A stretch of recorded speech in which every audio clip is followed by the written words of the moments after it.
Доброй раніцы. Приехали в костел. Сегодня неделя. Святую мшу. Сегодня третья частка песни «Жаль».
Частка гэтай невялікая частка гэтай святыні, якую з цягам часу занялі важныя ісламскія пабудовы. Калі паглядзець на гісторыю Єрусаліма, то убачым, што горад з'яўляецца выявай бесперапынных войнаў, разбурэнняў і змен.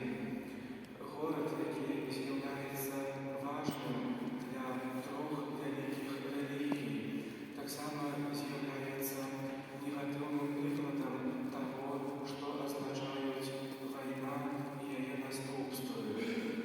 Вайна – гэта найвялікшая крыўда, якая можа быць зроблена Божаму стварэнню. Яна заўсёды матывуецца пэўнымі інтарэсамі, але ў канчатковым выніку знішчае ўсё, і ў першую чаргу чалавека. Чалавек з'яўляецца вяршыняй Божага стварэння, носьбітам Божага вобразу. У сённяшнім Евангелі Jesús уваходзіць у Єрусалімскую святыню, якая была пабудавана, каб стаць домам Бога на зямлі, і была знакам Яго прысутнасці.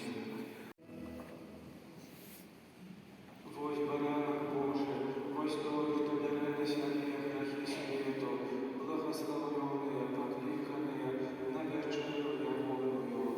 Пане, я не вартый, раб ты войшов в меня, але скажи только слово, и будешь здоров.